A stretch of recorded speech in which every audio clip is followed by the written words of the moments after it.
Well, good morning. Now, I did set off with 3 lads from my little local mountain bike group. I thought they were going to come up here. I'm 1,200 foot up on the Pennine Way, and they've gone somewhere else, I don't know. So we set off from down there.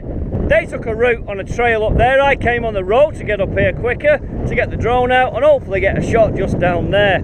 So I think they've gone over there. I'm going to work a way around the back of the moor. I'm not sure because the plan did change a touch.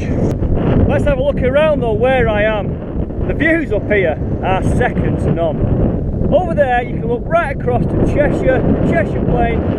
In the distance you can see Snowdon, the Snowdonia. So that's the trail where that biker is there.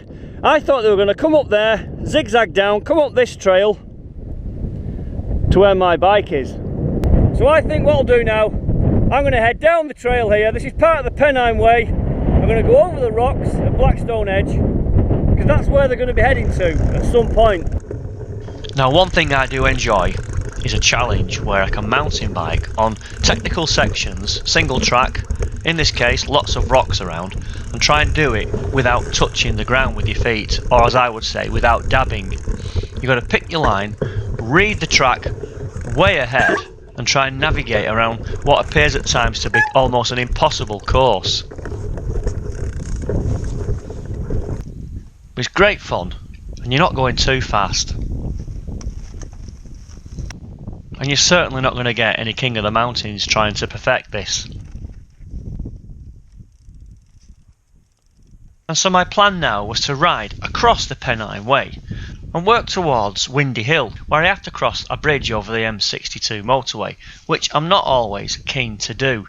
I just find it a bit of a daunting experience crossing the bridge. But first of all, the challenge was to get across this difficult terrain and pick my lines carefully.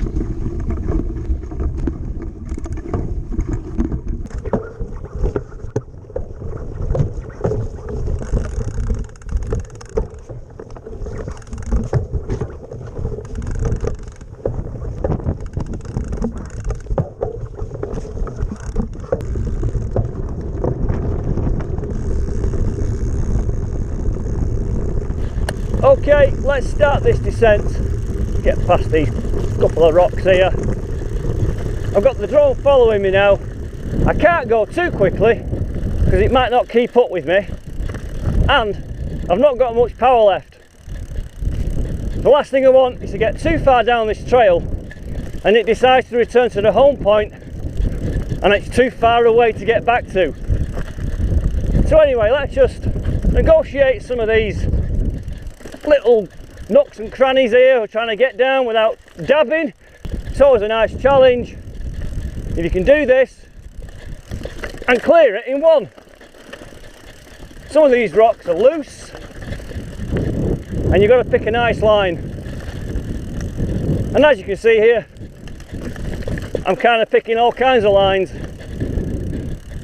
but it's nice once you get in the flow just to keep the bike going,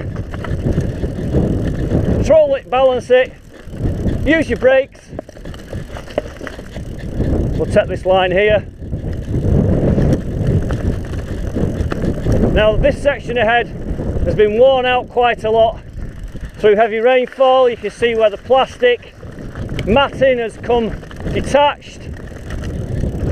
At one time this was a much better trail. This is the actual Pennine Way. I can still hear the drone behind me. It's keeping up. It's doing a really good job actually. We've got a bit of mud here, some bog sections. Not much.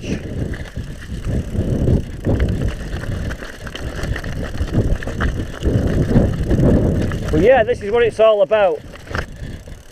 Dry sections in between. Let's just drop down here a touch.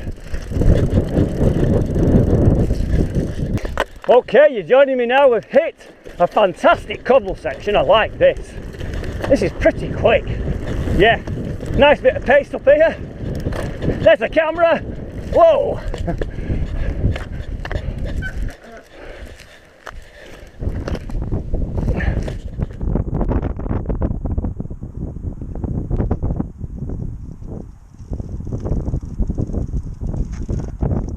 I love that descent there. It's got everything, a bit of technical riding, you've got nice rocks, boulders, obstacles, slabs, a bit of pace and a bit of mud. But the next section here, you might be able to see the motorway. I've got to cross that bridge and it always gives me the heebie-jeebies. Don't like it at all, so come on, let's keep moving. We've just dropped there from 1,550 feet to about 1,100 feet above sea level. Or in new money, 474 metres.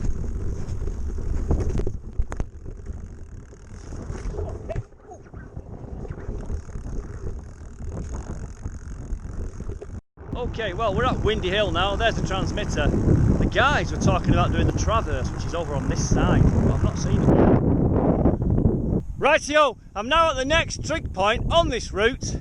Still on the Pennine Way, still very high up, and the view over there is looking across at Python, above Ogden, Rochdale, Oldham, Greater Manchester and Cheshire and all of that. As you can see, it's absolutely stunning. So in the distance there is Winter Hill. There's the Snowdonia mountain range. Let's come across a bit more. There's Alderley Edge. And then this is where the Pennines develop, the South Pennines and your Kinder Scouts and all of that business. And that's where the Tour de France went over the whole moss. They're my local moors with the wind turbines. There's the transmitter, and that's Blackstone Edge where the last trig point was. Way in the distance over there, that will be Pennygent. Studley Pike, you can see for miles up here. We're now at Marsden Moor, White Hassock. This is the most easterly point in the county of Lancashire. So let's go into West Yorkshire.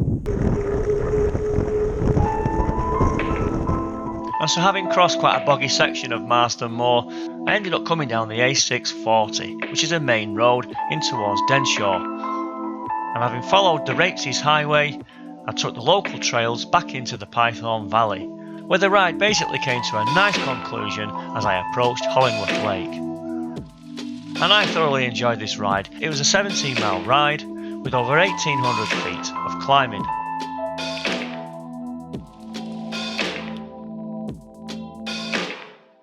And if ever you want to get up into the Pennines, I recommend you get around these trails, and you'll find yourself very quickly in the middle of nowhere with fantastic views all around.